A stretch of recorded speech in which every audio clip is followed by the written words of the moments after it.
96er. Hey, everybody. Welcome to another live recording of the Stacky Benjamin Show. We didn't do the intro stuff today because we're just going to get down to it. So I'll introduce these fine people in a second, but tell us where you're from, say hello, be a part of the action in the chat. We'd love to include you on today's show. So let's make this happen. Doug, you ready? Sure be. 3, 2, 1. Live from the basement of the YouTube headquarters, it's the Stacking Benjamin Show. I'm Joe's mom's neighbor, Doug, and you may not realize it, but I'm the Punxsutawney Phil of Memorial Day because I get to say this is the unofficial start of summer, Memorial Day weekend, baby. And so you don't break the bank this summer, and so you make the most memories while on the road. Today, we're chatting with our roundtable about what makes an affordable and memorable vacation. And now a guy who always reminds OG that camping can actually be fun. It's Joe Saul-Sehy. It can be, OG. It can be fun. Hey, everybody. Welcome to Friday and Memorial Day weekend. You made it here, even if you got to work today. I mean, it's pretty darn close to a holiday. So I'm Face sure it, you haven't worked since Tuesday this week. So. Tuesday, which week? Tuesday of which week? Yeah. Well, we've got a great show. We got a fantastic crew today. Let's meet them. Let's begin with the guy across the card table from me. Mr. OG is here. How are you, brother? I'm just happy to be here. Where are you traveling to this summer? Since we're going to be talking travel. Let's see. I'm going to Nashville. Awesome. I'm going to Tony Paco's in Toledo, Ohio. Toledo, Ohio. Tourist destination. What's wrong with Tony Paco's? No, it's good. No, there's nothing wrong with it, but the fact that that's your destination, that's a little bit. I'm going to see family, and I will also eat a hot dog. Then we're going to we're stomping grounds up north, Houghton Lake, Michigan. We got orientation in College Station, a work trip to Chicago, Illinois, and probably some after-school activities and other places across the great United States. So, a lot of Midwest and College Station is what I heard. Which is basically the same. That's it. And speaking of hot dog, Jesse Cramer's here. How are you, man? Hey, I'm good. I'm more of a hamburger guy, but I'll take a hot dog. Choking down a hot dog. Hey. What's the what is the moving on? What's your travel schedule look like this summer, Jesse? I think we have a wedding in DC. We got some local trips to the Finger Lakes. I'm going on a big hike up in the Adirondacks, and there's a slim chance before summer is out, I might go to Portland for FinCon, but that's still up in the air. Oh, you got to come to Portland, to PortCon. I'm just going to combine Portland and FinCon. Why wouldn't you go to FinCon? You got to go. I know it's a matter of, we got the baby at home. We're trying to figure out schedules, got a lot of moving pieces. That's all. Want to go. It's just about getting the pieces lined up. Isn't it wild how the baby changes everything? Just a little bit, right? Just a little. It does. Just a few things. It does. And the woman who changes everything on our sister podcast, you like how that smooth transition? Wasn't at all. From the Stacking Adventure Show, Crystal Hammond's here. How are you? Welcome. I'm welcoming myself. Good. How are you guys? We are good. We're better now that you're with us. So you and I host a show that some people might not know about, which is about travel, which is why you're here with us today. So tell everybody about the Stacking Adventures podcast. Well, we talk about adventuring. Every traveler has a story. So we share our stories, but my most fun part is sharing your stories too. So we have an episode after we'll cover some place that we've been with our budget-friendly tips and all the other tips and the things you wouldn't expect and the things you would expect. We hear from our lovely listeners and they tell us, hey, you got it all wrong. This is when you should go, or this is what you should do. So it's really fun. So budget friendly. So OG's never been on the show. Clearly. Not yet. Although we opened it with Doug. That was our best show. We sure did. And Jesse told us his story about Thailand and a trip to a doctor's office. Yes. Island. Wow. On the PP Islands. You haven't lived until you've been to a doctor in Right. the PP Islands. It's true. Yeah, which It's is true. Crystal. You think Texarkana's not a real place? PP not. Island though is fine. I believe that one, but Texarkana, what is it? The turducken of the Midwest or wherever it is. That's Where of is fantastic. the South. Maybe I Where don't is know. it? Well, we're gonna have a lot of fun, as you can hear already. Can I tell a teaser, Joe, to get people to go listen to that episode Ooh. of Stacking Adventures? Yes. Just from my story, all I'll say is that when the Thai doctor on the PP Islands looked inside my ear, he recoiled instantly and said, "There's so much blood." That's the only part of the story I'll tell. You'll have to go listen to the Drama. episode for the rest of it. The drama. Teaser. Suspense. See, he should be on every episode with us, Crystal. The way he can tease stuff. I liked it. The Hey. Adventures of True Crime. It's part of being a hot dog man. You got to be a bit of a teaser, you know? that is. All right, we're going to talk travel today. What are your best travel tips? How do you plan effectively for travel so you don't break the bank? You end up making travel worth the money. We started this week with Robert Niles, a theme park insider. He did that for theme parks. We're just going to do it for travel in general. So let's get the party started after we hear from a couple of our sponsors who make sure that we can do this for free for you and you don't have to pay a dime. We'll hear from them. And then we're talking travel with Crystal, Jesse, and OG. All right. Today we're going to kind of riff off of a piece I found from nextvacay.com. Doug calls it vacay all the time, I'm sure. Don't you?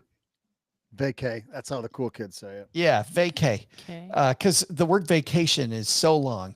But nextvacay.com, how to plan a vacation, 12 tips for planning the perfect trip. So, Crystal, let's start with you. When you're planning that perfect trip, what's first on the list? Is it, I want to go to X place, or I have Y amount of money? Let's see how far that'll take me. Well, it's both. I usually start, I have a list of places that I want to go. That's what sucks about having the Stacking Adventures show, because after every single call, I am ready to immediately go to every place we just talked about. So that makes it hard. But I do have a list of places that are on my list. And then when they go on sale, that's when I start planning.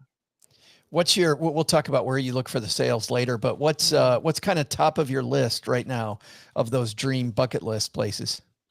The top of the list, Paris. I need a Paris do-over. I also want to see if I can do it for cheaper and do different activities. Oh, that's you didn't on have a my good time in Paris do-over. last time? No, I Oh, did not. Well, I did. I went by myself too, but now I know I learned a lot about going by myself, and I could have used this show of all the stuff we're about to talk about on the planning front. you kind of did it wrong. I did it completely backwards. But Paris is one of my favorite cities. Me too. I Just can't wait to go back. fantastic. OG, where do you start at, or does Mrs. OG go? Here's where we're going next. In the hierarchy of budget or location, we would pick location first. Okay. Yeah, we would say this is what's on the list. This is where we want to go. As a matter of fact, I just started a list of places that, where I would think about, where I'd see, read an article about something that seemed pretty cool. And, that stuff goes in 1 ear and out the other. So I actually just started keeping a list of vacation ideas. So we kind of tend to go to the same things over and over again. Generically speaking, we go to the beach, go to the mountains. That's funny. That might change, which mountain we go to or which beach we go to, but generally speaking, it's kind of the same. And that I think is different person to person, because my spouse is allergic to going back to the same place. I would love to go back to some of these places. I'm like, let's do this. And she's like, there's so many other We already places did to it. see. True. Yeah. I like that. And I'm like, but once I've been once, now I can just go and be comfortable and have some fun knowing some, revisit some of the cool places I went to. Jesse, where do you start? Do you start with budget or with destination? I think we start with itinerary. We definitely start with itinerary, which is right, a destination. Once we know that, though, then some budget conscious thoughts kick in.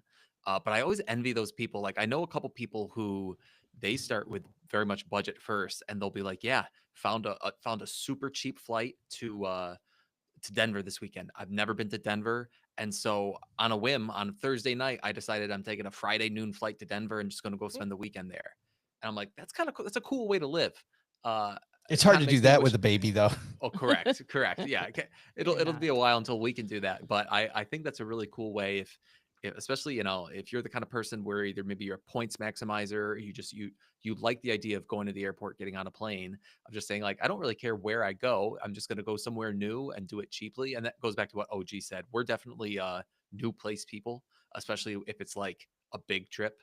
If it's just a weekend, like I mentioned earlier, you know, we've got our weekend destinations here in upstate New York of the Finger Lakes and the Adirondacks, whatever, Toronto. But for the big trips, we usually try to do something new every time. Yeah, Finger Lake's pretty easy for you. I mean, that's just a hop, skip, and a jump Super. away. Yeah, really nice, really nice.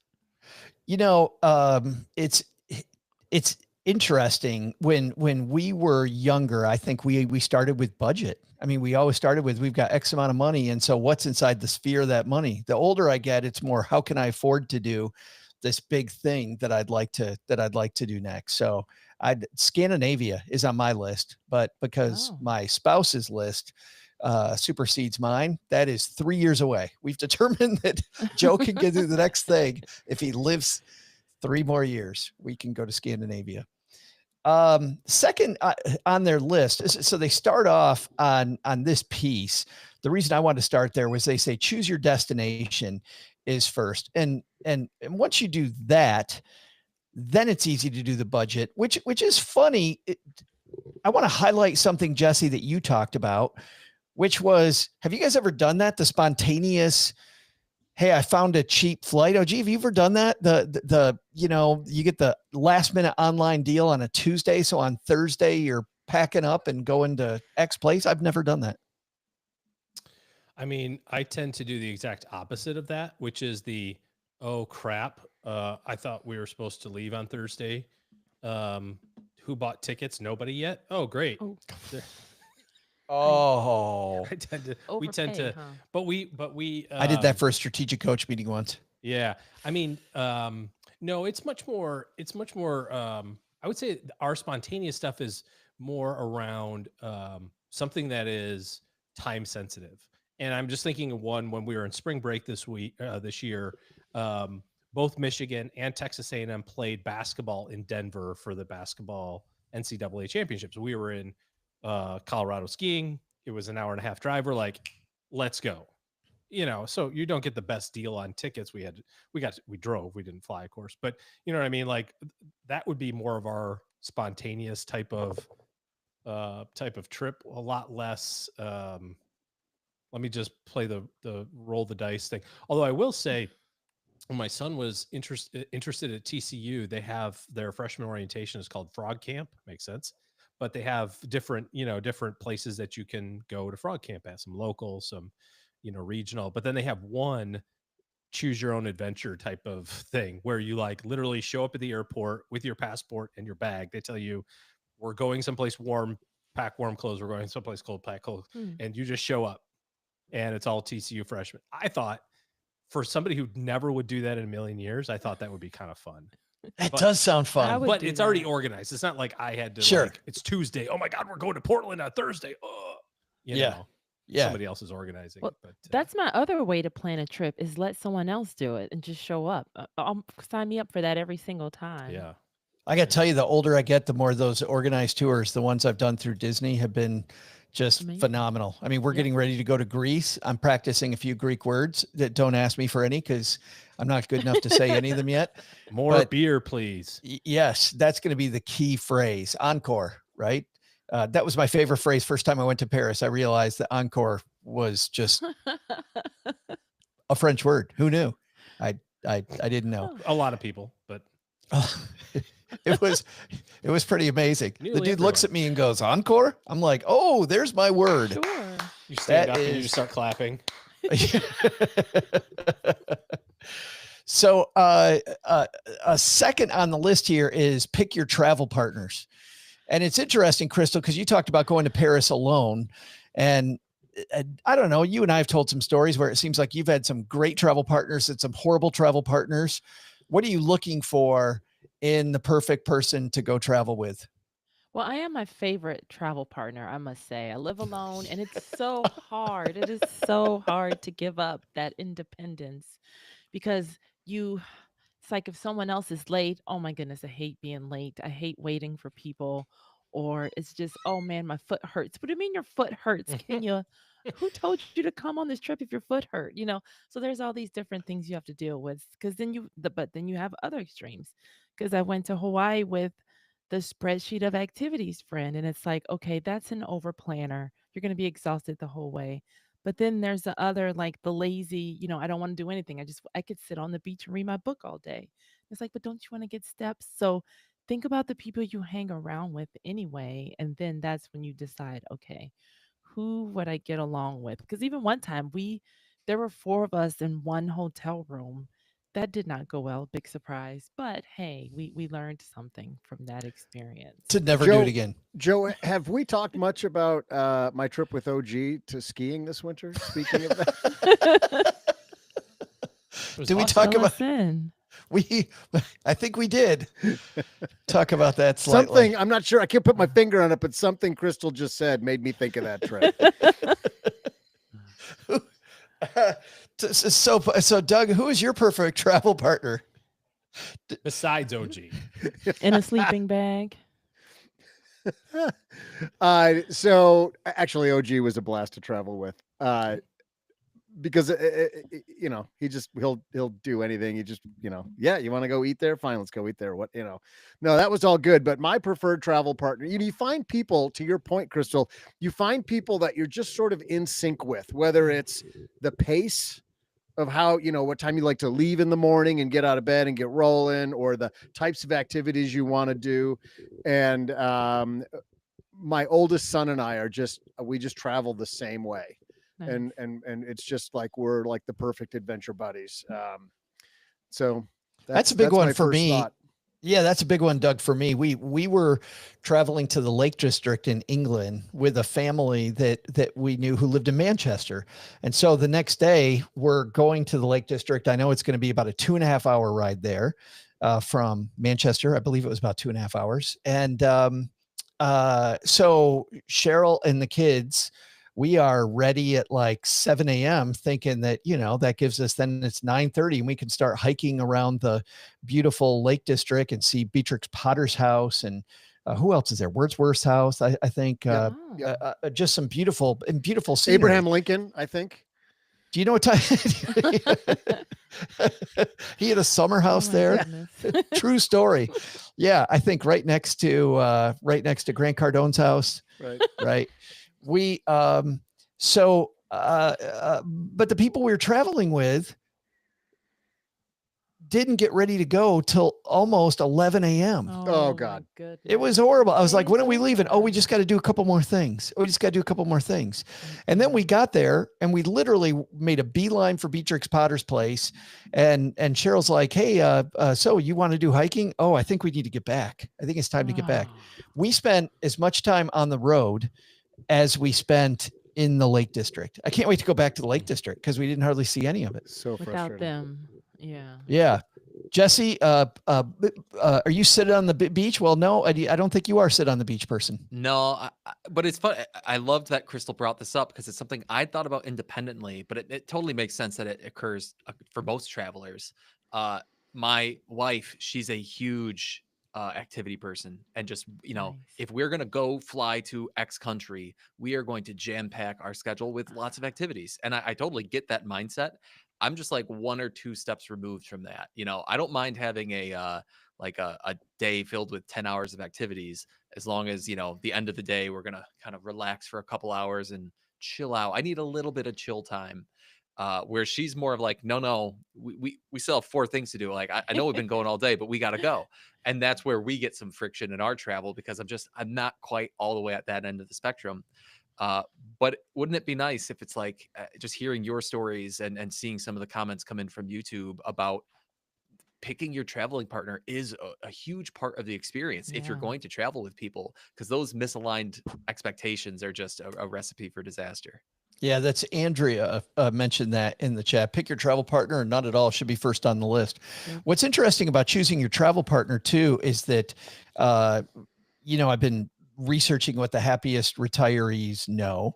And uh, the happiest retirees actually travel once a year with people they're not related to, people that aren't immediate family, with some friends. Yeah. Throughout my life, I've been allergic to that, kind of for the reasons that we talked about. We have different expectations of what we're going to do. We have one friend who is that spreadsheet person, Crystal, that you talked about. And Jesse, it sounds like your spouse kind of is to some degree. And we used to be that. And we kind of have traveled enough now where we're like, you know what, we're going to plan 2 big things a day. And then the rest of it is serendipity. Like whatever happens, we're just going to go to an area and maybe we do nothing. Maybe we do something. We're just going to leave it up to how we feel, spur of the moment. What I also found though was important was having, even when we travel with people who aren't immediate family members, having me time, Yeah. where it's okay that we're traveling together, but you know what? Cheryl and I are going to go do dinner by ourselves tonight. We're just going to go do the thing. OG, do you travel with people outside the immediate family? I mean, other than Doug, let me just think. Doug's family. I mean, come I on. mean, he almost We got kicked certainly out bickered like of the brothers. family. Yeah. Oh, you didn't tell me where you were going, young man. Let's see. I don't think that I can place a trip other than an after school activity thing. I no, nothing that well, I do my weekly or my annual golf thing with all my mastermind group. That's all. Nice. None of that is family. That's seven other guys, and we play golf and do some work and some kind of coaching type thing. But Is it structured enough that everybody has the same expectation, or do you run into some of the problems of different expectations with these people? um, that's kind of loaded.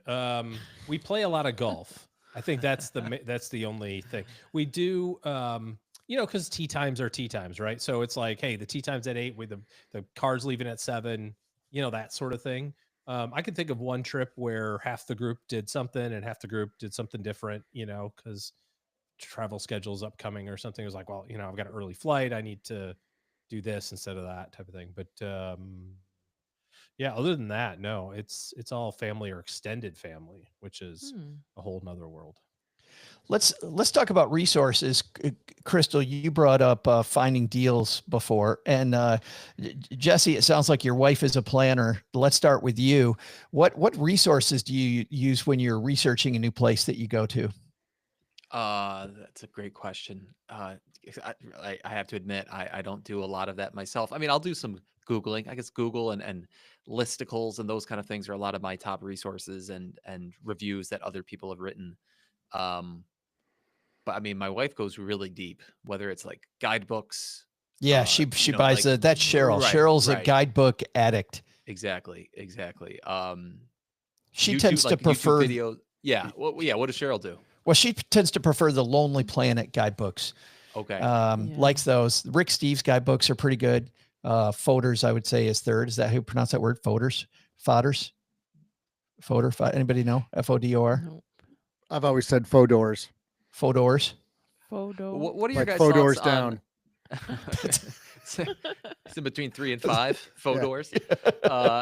What are your guys' thoughts on, like, when you guys travel? Do you do the things that are kind of like the must do's? If you're going to be in Dublin, you must see Temple Bar, or are you like off the beaten path? You're looking for things I that go out of my way to avoid the temple bars or Right. any of those things. exactly. Yeah. Oh, hate it. Is that you too, Jesse? You avoid That's the my preference. That's my preference. I would much rather go to like a hole in the wall, like a place that has good local culture, but that is Yeah. not the Yeah. tourist destination. Like that's what I want to find.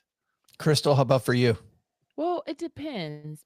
When looking for going back to even looking for the deals, I have been on a few Groupon trips where the itinerary was already planned, so I already knew what I was getting into. But I also loved having that tour guide where we hit the classic, the big Touristy leaning, thing. yeah, the Yeah. big leaning Buddha in Japan and Thailand, but it was they knew what time we needed to go to see it without all the other people being there. And then they also knew to tell us, hey, for good, this is where we eat, like this is what the locals do. This is where there is. So that's what I liked about that Groupon, those two, and they were through the tour group. So Gate One is a popular one. Affordable Asia, I think they might have a different name now, but they were the tour group that ran the trip just to see their itineraries and then try to recreate theirs. That's what I end up doing also. Affordable Asia now, I believe, from our story about that a few weeks ago on Stacking Yeah. Adventures, is part of just Affordable World.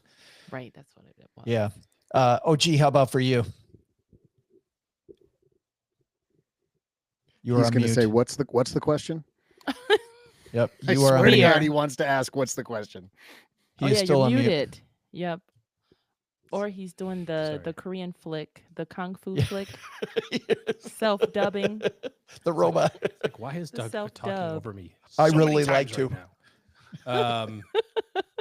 right now. So on the doing the stuff versus off the beaten path, I don't think we've done anything adventurous enough to have an opinion about this. I would like to think that if I was going somewhere that is, some special like if you're going to Paris as an example, I want to see the Eiffel Tower. I don't necessarily need to go in it and go up it and whatever. It's like, okay, I don't care about that. But if you were like, oh, everybody sees the Eiffel Tower, we don't need to go see it. I'd be like, well, I'm here. I should probably like at least see it, or, if you go, it's like everybody wants to see the Mona Lisa. It's like, I know, well, there's a reason for that, I suspect. Right. So can I at least just check that box off? I don't have to hang out there forever.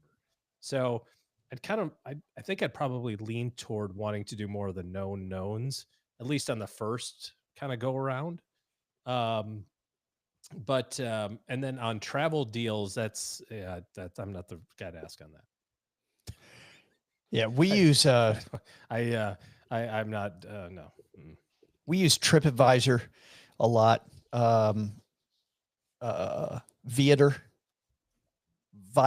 I think. Crystal, However we you still say can't it. pronounce I that don't word. know. Say it both ways. Never heard of to it. cover all the bases. Yeah. Well, they're the booking people. But I did hear that early on when I was in my travel planning is that TripAdvisor, you're going to get good sound advice from TripAdvisor. So it's like check them for their reviews because they have the most dependable and reliable reviews. Yeah, we've had great luck there, and we're trying to book like a cheap but good tour of like a walking tour of the downtown area to see kind of what to look at. We've had great luck with Viator, whatever, whichever it is.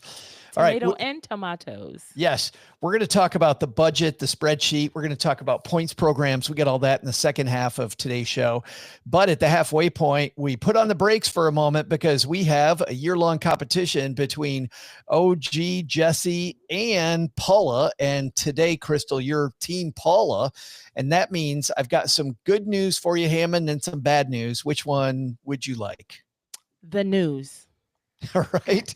Well, the good news is Paula, who's normally in last place, is not in last place. That honor goes to Mr. Jesse Cramer right now. He has 3.5. Paula has 4.5 points, and OG pulled a little bit further ahead last time with 6 after Jesse and Paula were reeling him in. So today you've got an opportunity to put some heat on OG, which is what we're all looking for, Crystal. So this is difficult. Jesse will guess last. Crystal, you'll guess in the middle. OG goes first. So for all that, we need a question to kick off this holiday weekend. Doug, what are we going to talk about today? Well, hey there, Stackers. I'm Joe's mom's neighbor, Doug, and I've been so excited for today's celebration. That's because on today's date, way back in 1896, the father of, wait for it, nylon was born. Wallace Carruthers was working for DuPont when he realized that women's dresses were entirely too long. And what if, he thought, what if he could invent something that would make them want to raise those hemlines? So he created nylon stockings. I'm sure.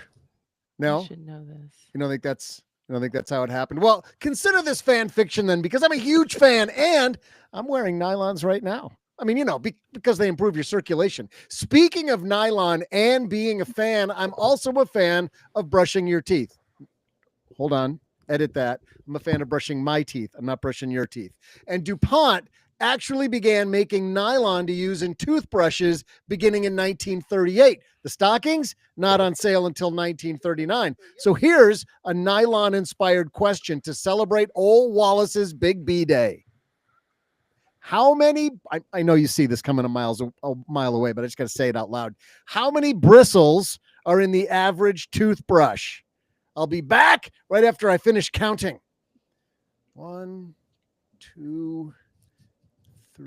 Oh, crap. I lost count. 1. He's going to be here all day. 2. Counting the bristles of the toothbrush, nylon, and toothbrushes. You're going first, OG. How many bristles in the average toothbrush? You have to go and come back. Okay. No, she's going to her bathroom. You can't let her leave. And no, it's not hooking up the microphone. Oh. All right, hold on just 1 second before you guess. Before I do all that, Andrea on YouTube said, "Going to Paris, you can hardly miss the Eiffel Tower." Sadly, Sadly. That's right. it looks pretty cool. Did you know it is illegal to take a picture of the Eiffel Tower at night? Does everybody know that? Huh? With its What do you- lights on. Yeah. Why is it illegal, Doug? Oh boy. This is not a joke. That's a real thing. No. What? Everybody's taking a picture of the Eiffel I know, Tower. but they're all outlaws. Look it up. Or Wow. it was for, if it's not still illegal, it was for a lot, like, and through the 90s and early 2000s at least. I have contraband. Yeah. Contraband in my house. Frankly, that's the only time it looks good, in my opinion.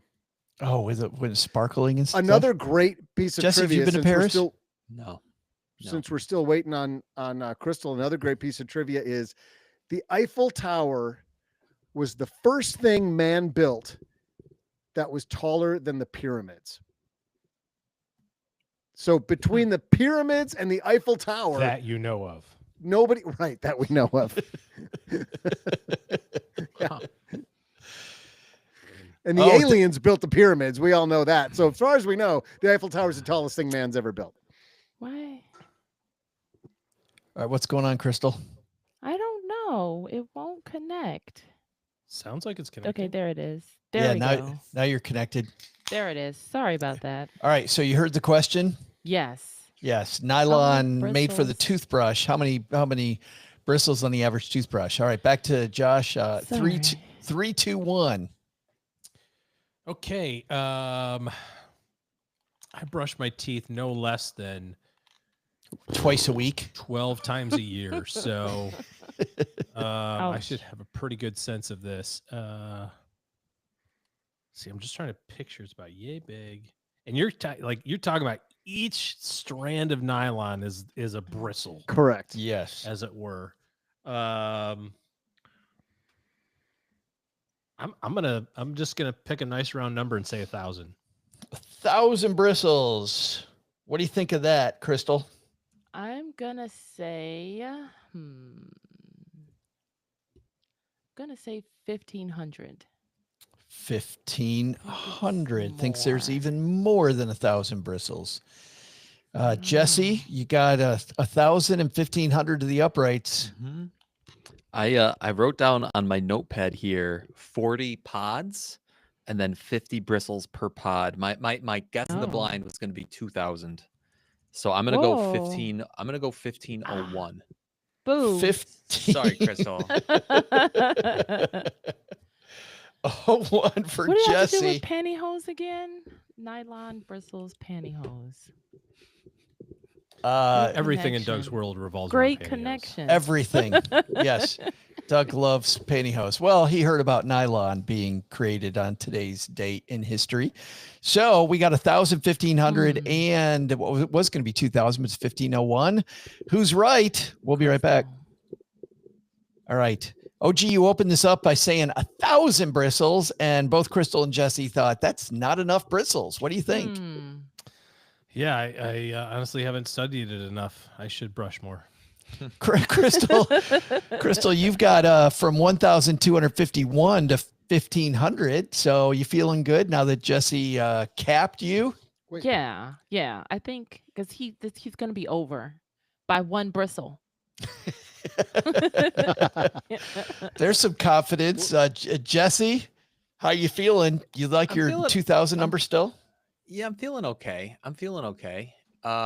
There's a lot of little bristles. They're really small. They are. You know, they're really small. So Then you Doug, use I them for believe you made it your- up to 7 in your count, so we know it's more than 7. Yeah. And you use them So- for your and, gym shoes. And Joe, I too. just listening to you play it back, I wrote down different answers than I just heard you say out loud.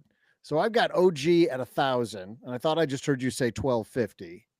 No, I said Crystal has from 1251 up to 1500. She'll be the winner. Got it. Yeah. Okay. No, it's And then Jesse 1,050. didn't guess 2,000. Jesse guessed No. it 1501. 1501. He guessed it.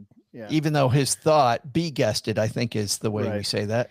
Okay. Were you listening with your eyes closed again, Doug? Maybe that's what it was. All right, who's going to win this thing? OG pulling further ahead. Crystal getting Paula closer to OG, or is Jesse going to move into second? Doug, who's the winner? Hey there, stackers. I'm Guy who loves popcorn and flossing. Joe's mom's neighbor, Doug. The toothbrush. Apparently, this device wasn't well received at first because if it were, wouldn't they have called it a teeth brush? So like people only had like one tooth. And luckily, they got to it before that last one was gone, though. It was just saved by the day. So today's question, how many nylon bristles are there in the average toothbrush? I'm not going to tell you the answer. I'm going to do OG's favorite part. I will tell you the answer is 1,500 more bristles than OG guessed, 1,000 more bristles than Paula/Crystal guessed, 999 more than Jesse guessed, because the correct answer is 2,500 in the average toothbrush, making Jesse our winner. Aw. Congratulations, Mr. Cramer. Ooh. thank you guys. Thank He you. was due. Well, you would have been the closest with your 2K answer. He would have. Again. He's Yeah, going to get it either way. very, very close. Yeah, Huh. There's a lot of bristles. that's a ton of lot bristles. of bristles. You look at that little, it just doesn't, I don't know Yeah. how they put 2,500 on that. That's- Also, we've started- congrats. Whoever guessed right, you still lose because who knows that? Who knows, 25. Well, now you got something to tell your friends all weekend, Crystal. Guess what I know? Right. Yeah. Yeah. All right. Let's check about the credit card points game, because Jesse, this can be a minefield for people, right? They hear people successfully doing it. Mhm. Next thing you know, they got a bunch of credit card debt and these points that are probably not worth the 30% interest they're paying on the credit card. Do you play the Mm. points game? So we do play the game, but I guess maybe we don't. We have essentially two cards. One that is like very generic, but has like a pretty decent. It's like a pretty decent reward on anything you can buy, and then one that's specific. And I heard from a couple people I respect who play the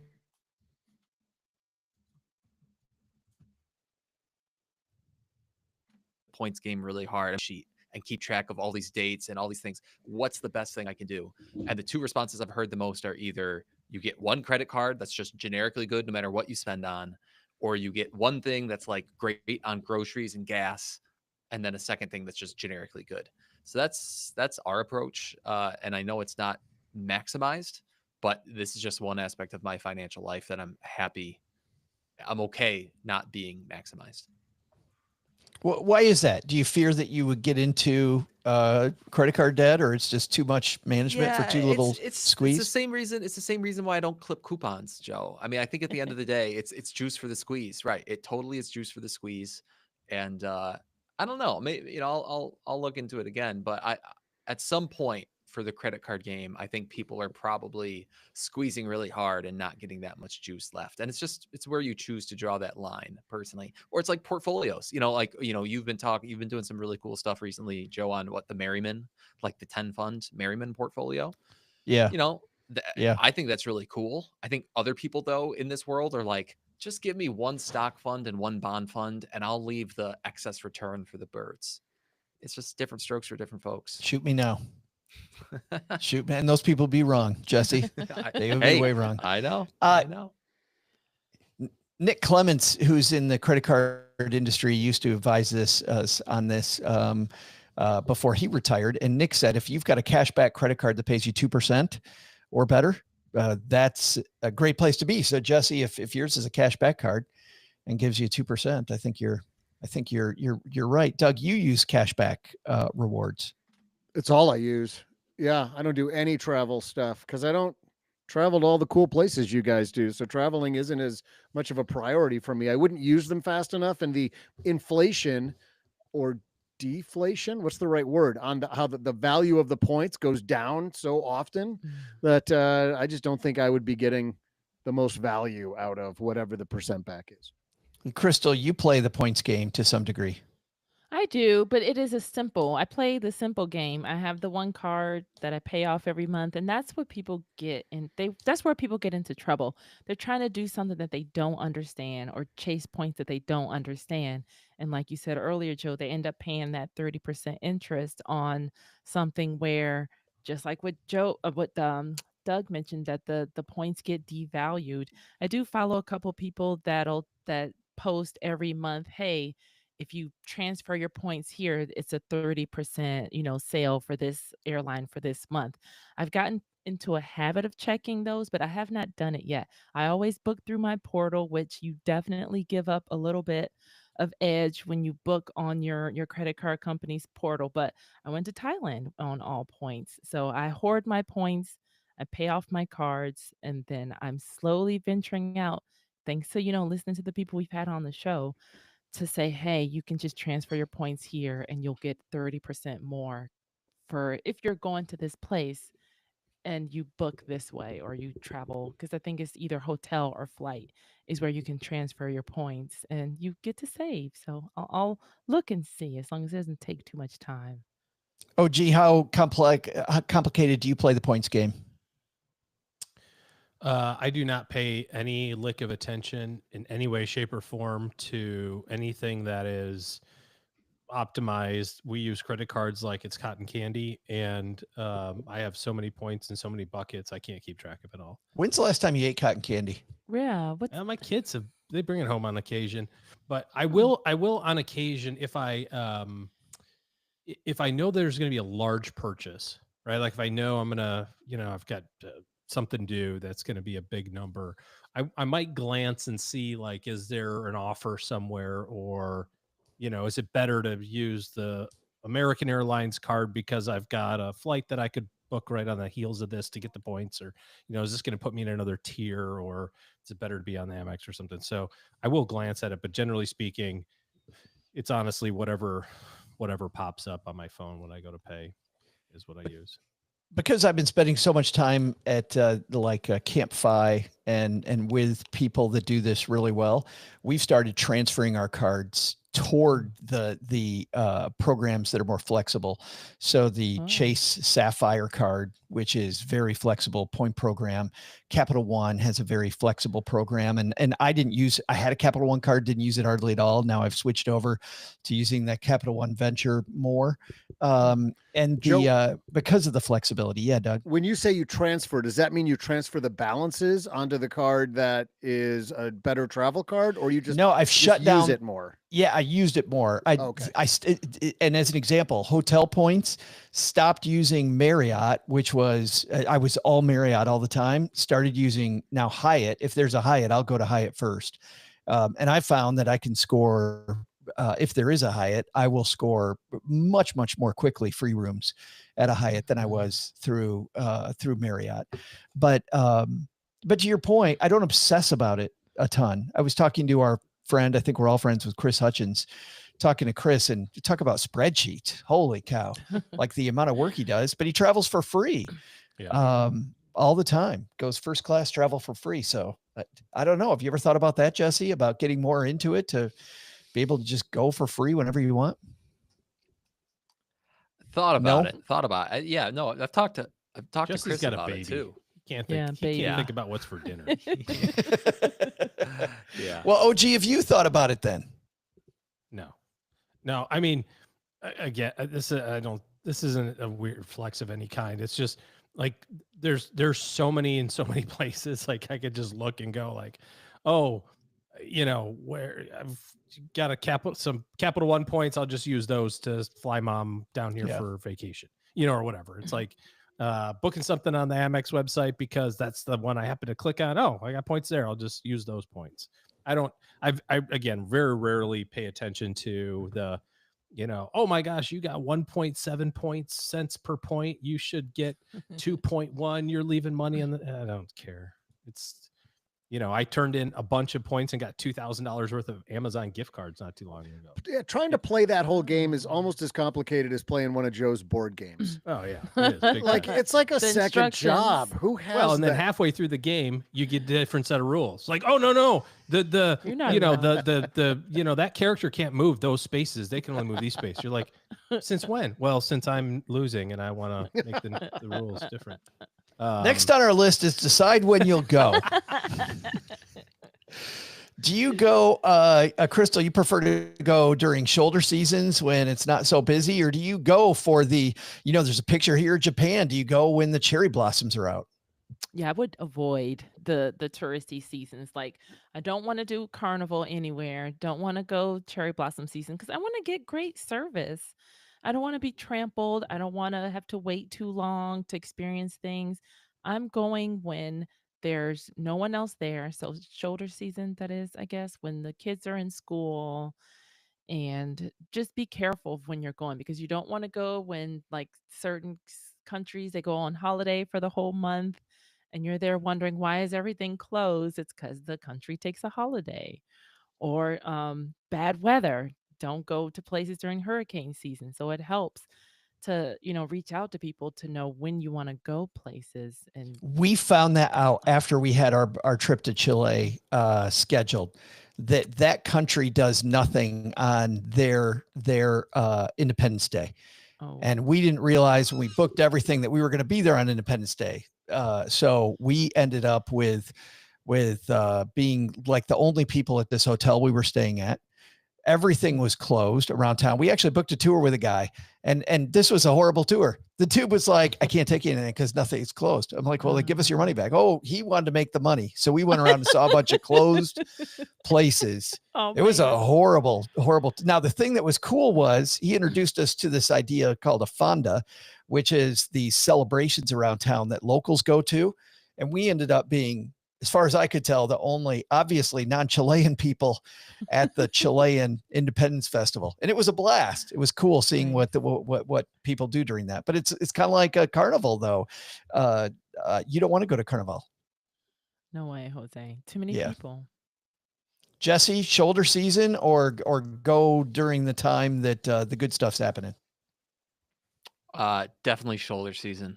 I'm not a big crowds person anyway. It's, I'd rather, definitely rather avoid the crowds of other tourists, especially, especially as more and more you hear stories of some local places, the tourism's a double-edged sword for a lot of these localities where it's like on the one hand, it's the lifeblood or it's one of the, main drivers of their economy, but then they're kind of losing their local culture because they're overrun by tourists. Yeah. And so, I'd rather not just be just another tourist during the busiest tourist season. But then also just for all these other reasons we're talking about today, it's like, so you're looking to save money on travel. Like that's a big thing we've been talking about today. Well, are you going to save money just so that you can go and be really inefficient on your trip because it's the busiest time of the year there? Like, no, I'd rather be efficient on my trip and kind of save money implicitly that way too. So definitely. Yeah, but it's more of a- also about, but there's the other side of that too, though, Jesse, which is, you can go to the beach in the winter and it's going to be, you're not going to be able to sit out on the beach, or you go in the summer when it's packed, but you get that beach experience that everybody wants. Yeah, I mean, I hear you. Some things are that way, right? If I'm going to go tour the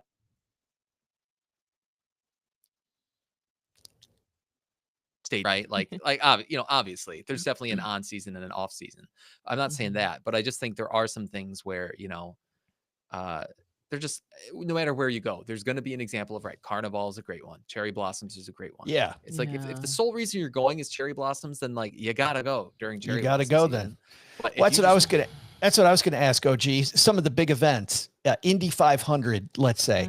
Do you go to Indianapolis for the Indy 500, or do you skip it because there's a crowd of people? Do you go to Pamplona for the running of the bulls, or do you skip it because you don't want to get trampled by all the people, not necessarily the bulls? Ooh. Well, like Jesse said, if you're going to the Indy 500 because you want tickets to the Indy 500, you are going Yeah. during the Indy 500. I mean, it's just, we went to the Rose Bowl and the college football national championship a couple of years ago, and it was the absolute worst time to drive to Houston from Dallas. It was the worst weather imaginable and pouring rain, and just everything about it was awful. Um, Well, that was the ticket. Is that or stay at home and watch the game? So, you travel when you're doing it. I was just talking to I said something to my wife yesterday. I said, "Oh, when the kids are gone, we can finally do this trip." And there was a trip that I saw revolved around a bunch of airplane pilots that had a kind of it's like a guided tour of flying from Seattle up through Alaska and Oh, kind of, beautiful. over, in Nice. the fjords and stuff like that. And I was like, that would Wow. be cool. It's in late August, which is a great time to be in Alaska, apparently. But a really bad time to be doing anything if you have children because Yeah. you're in school, right? There's no, and so we don't have the luxury. I was talking to a client one time and I said something about, I said, "Oh, don't you guys usually go to Europe? You go in the summer?" He goes, "I don't go to Europe in the summer." I said, "Oh, I thought you guys always go to Europe." So we go in September when all you idiots, are in school. You guys go in September, or you guys go in the summertime, not us. We're past summer travel, So Nice. um, I would do that if I could. But I want to do little monsters. Yeah, I want to do two more things here before we say goodbye. One is Blessings. where do you stay? Do you prefer Airbnb, trying to find friends in the area if possible, or is that, cramping their style and you go for the hotel? Airbnb, friends, or the hotel? Crystal, how about you? Again, it depends. Because Switzerland, we stayed with friends, but then when there was a group of us back in the ski con days, there were 35 of us, and we stayed in this huge Airbnb that was amazing. But then solo trips, I'm definitely staying at a hotel where there's eyes on me, and cameras everywhere. And I like the people to clean up every Oh, I've day. heard of Airbnbs. They have cameras everywhere. Yeah. You're not looking close enough. Ouch. But Yeah. it does depend though. Like with a big group, I would usually someone else has the account, but big group, definitely Airbnb. But like smaller, definitely prefer a hotel. Yeah, Jesse. It depends on the place. When we were Yeah. in Chiang Mai, Thailand, Cool it's boy. like you could stay at one of the nicer hotels there Yep. for $50 a day, or you could go get, an okay Airbnb for $30 a day. And you're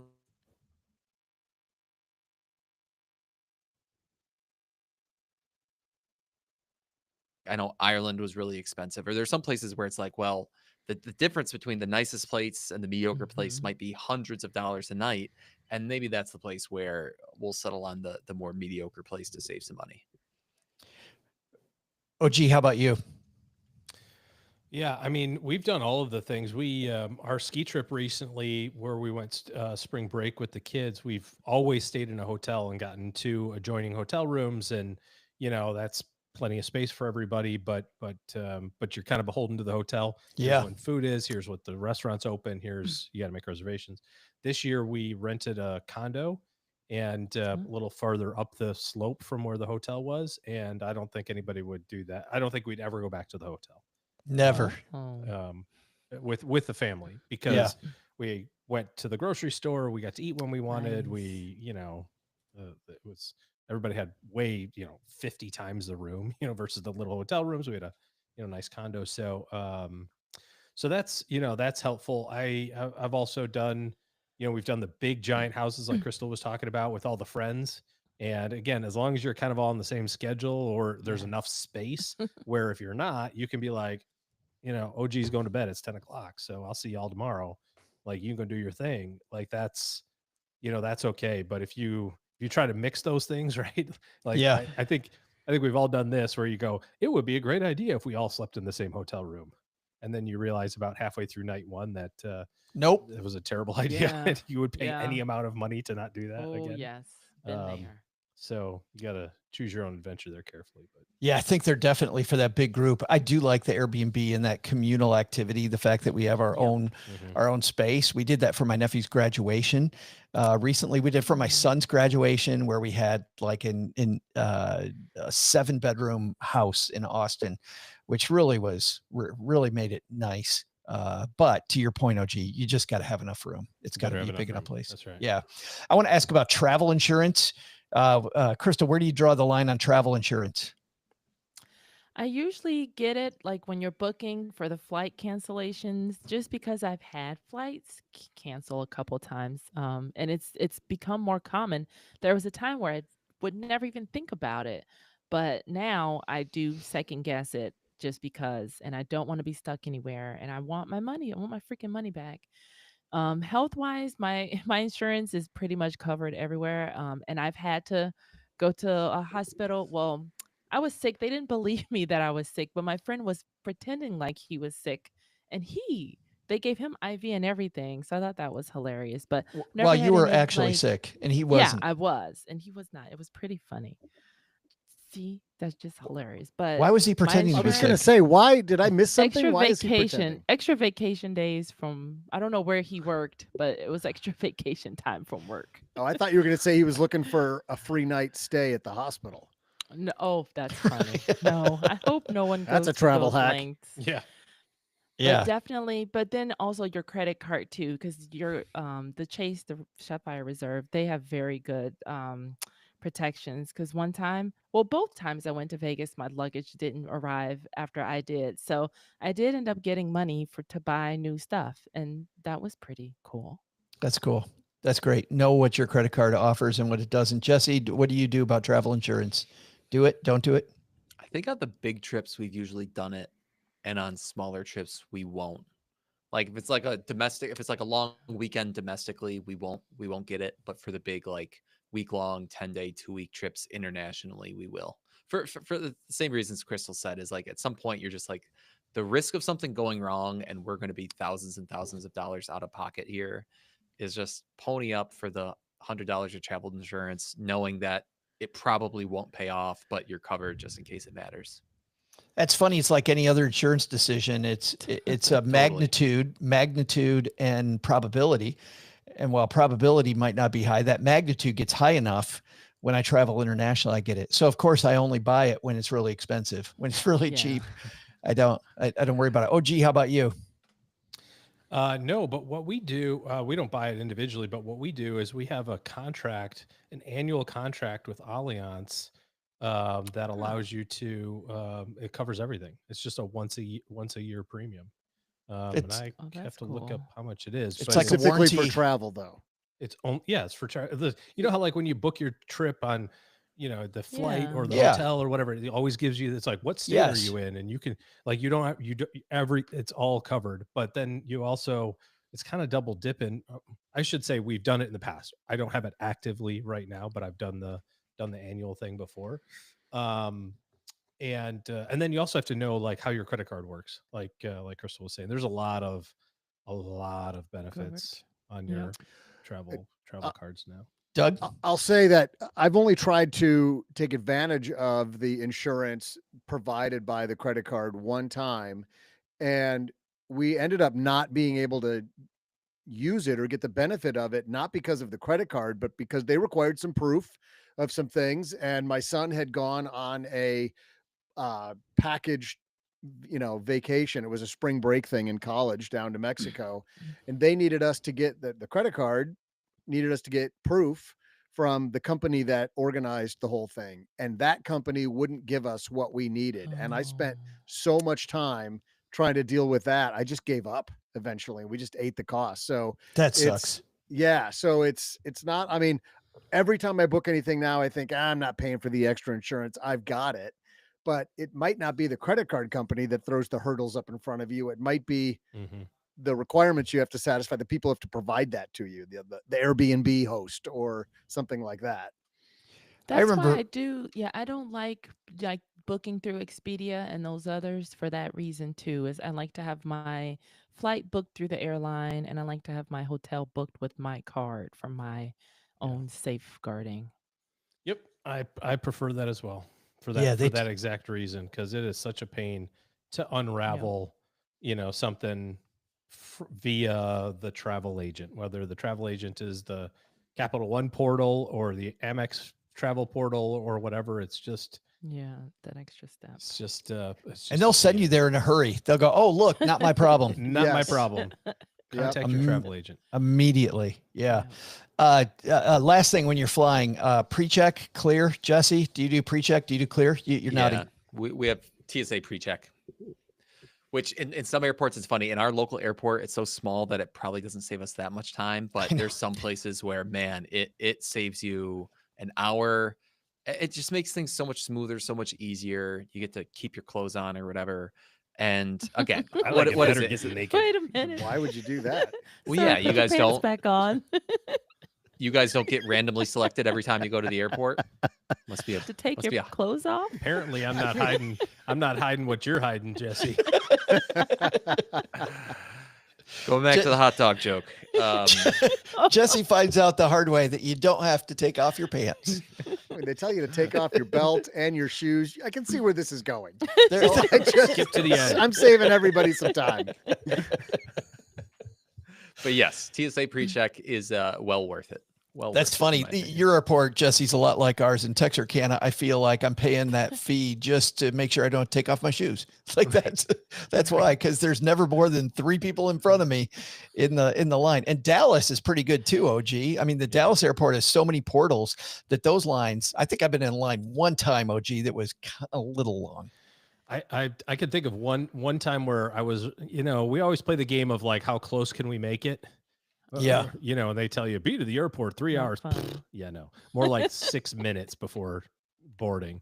But I remember one time I pulled in, parked, walked into the terminal and saw the line and walked all the way down to where the line was and kind of did the mental math of like, okay, yeah, this ain't happening. Went back outside, got in my car, drove to a different terminal, walked in and got on the train internally, like went through security, got on the train all the way back to C, got off the train and they were boarding. And I was like, oh, so that worked out Wow. perfectly. Yeah. But I would have never made it. But Is this yeah. O'Hare? No, it was Dallas. Oh, at Dallas. Yeah. And we have all of the things: clear, pre-check, global entry, $50 bill, like whatever it takes to skip I didn't know that one. every sort of if there was something about like I wouldn't Wait, a $50 bill. I almost missed that one. $50 bill to the dude to just let you through. just slide. Let's like I just a stack of them. So you just go. Can I cut in front of you Make for it 50? rain. That's called Can I the cut in front of Ulysses you for Club. 50? Can I cut in front of you for 50? You just like handing out money just to get to the front of the line. Nothing better than getting caught bribing a TSA. Yeah, all the person. people in the universe to bribe. Just The TSA guy's like, you realize this is like Jesse would say, the juice isn't worth the squeeze here. Yikes.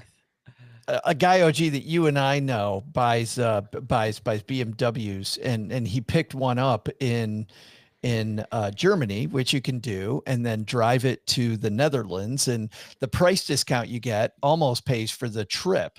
So he's tooling around Europe, and he's in the Czech Republic when he goes speeding through this little village, and this cop pulls him over, and the cop walks up to his window, and this guy that we know says, he goes, I'm just wondering how much to make this just go away. Oh. And the police officer said, are you trying to bribe me? Because that's a stay in jail. And he throws his hands up right away and said, no.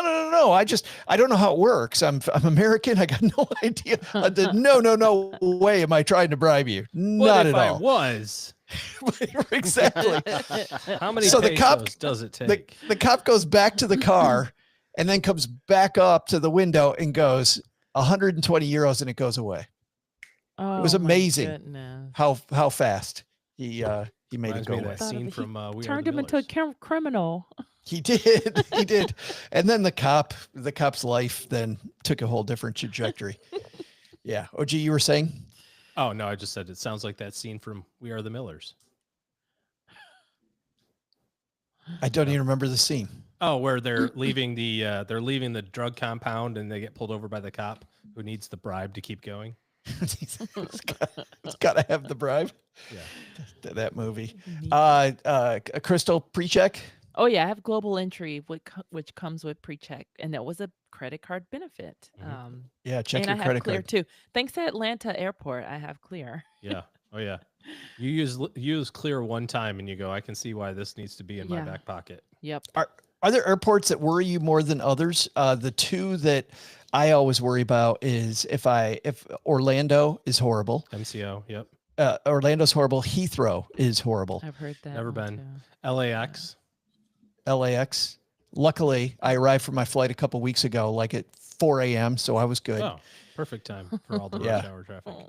Yeah. There's Any just so much others? construction going on right now with the Olympic stuff. It's very well. The last time I was there anyway was, there's just a ton of construction, so the Ton of traffic's all construction. jacked up, and Yeah. LAX scares me. MCO is bad. I think Chicago, Dallas, JFK, LaGuardia is great now. I think. LaGuardia went from Oh, horrible to totally different. fantastic. Yeah. DCA was good last time. Detroit's fine. Yeah, they're good. Yeah, I think. Yeah, not bad. Jesse, any airports you're afraid of besides those? Rochester scares the hell out of Jesse. Rochester. Mm. Yeah, Rochester. Syracuse. I've had some issues transferring through Chicago has been rough a couple times. Okay. Denver's got all those conspiracy theories about it. Oh, Still a good Denver airport, sucks. but a lot of conspiracy Denver theories there. sucks. You're right. Denver sucks. Yeah, the aliens are messing with your baggage. Oh goodness. What else? Toronto. The traffic around Toronto is rough. I'll just say that. If you've ever flown in or Oh. out of Toronto, that's a tough one to get to. I have not. No, Never neither. have. All right. Well, you know what, Stackers? Give us yours. What Yes. airports were you? What are your best travel tips? Either put those online on social media, hit us up, or in our basement Facebook group. We'd love to bring you in on this conversation. Let's help each other travel better this summer. All right. That's going to wrap it for today. Let's find out what all of you are working on. Crystal, thanks a ton for coming over and Always a helping us out. pleasure. What's coming up on Stacking Adventures? So we've got some really, really cool trips coming up that you will hear about. We got Belize on the map. We've got, well, I can't wait to hear Joe's side of Greece when he gets back. That's also going to be fun. We've got theme parks.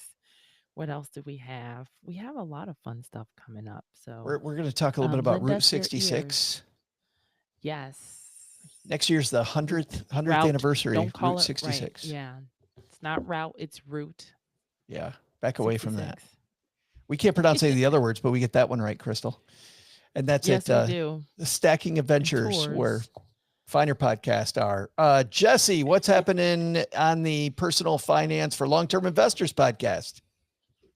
What is happening? We released an episode recently where I took a deep dive on, I think it's called the Ready for Retirement study from Fritz Gilbert, which is a cool study about kind of retiree and pre-retiree expectations. And the way I think of this study is, a lot of people before retirement are worried about X, but then once they retire, they realize they should have been worrying about Y. And I think there are a lot of really cool lessons that we can all take away from that, kind of no matter where we are on our financial journey. But so I took a deep dive into that in a recent episode. It came out pretty well. And we're gonna also dive into that, but I'd love to hear that episode. And that's it.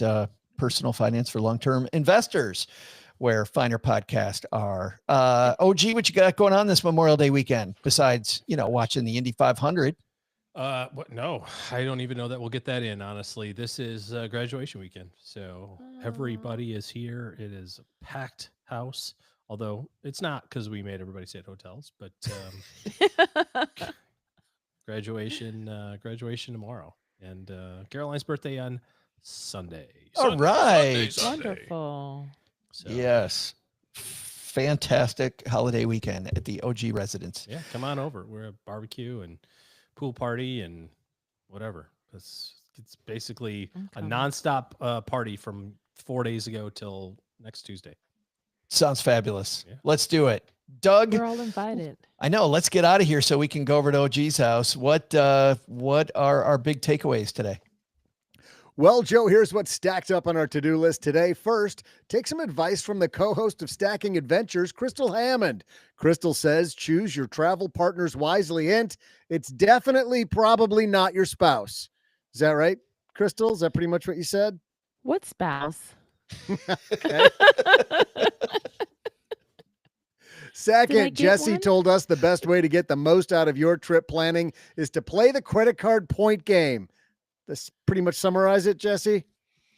I think we should pick a couple cards and not chase after the rest of them because sometimes the juice is not worth the squeeze. There's the phrase I was looking for. But the big lesson, it always makes sense to take a day hike with someone you haven't traveled with before you go on vacation with them. Because if you don't, OG will yell at you, "This is how fast I walk. What's your damn rush?" Not That's- true. That's spoken like you might have experienced that Yeah. before. Ask me how I know. Thanks to Jesse Cramer for joining us. You'll find his podcast, Personal Finance for Long-Term Investors, wherever you're listening to us now. We'll also include links in our show notes at stackingbenjamins.com. It's not true. Thanks to Crystal Hammond for hanging out with us as well. You'll find her fabulous podcast, Stacking Adventures. Oh, it's hers now? Wherever you listen to finer Everybody podcasts. knows it's hers. She's pushing you out, Joe. Thanks also to OG for joining us today. Be sure to listen to his podcast, Stacking Benjamins. You can also get on his financial planning calendar at stackingbenjamins.com/OG. That's a wrap. And oh my goodness, Jesse said something at the end that made sense. That was weird. What I didn't even know what happened? to do Out with of it. I'm like, what character. do I do now? Out of character. All right, YouTubers, thank you for hanging out with us. We'll see you again next week, everybody. Thanks for hanging out. Bye-bye.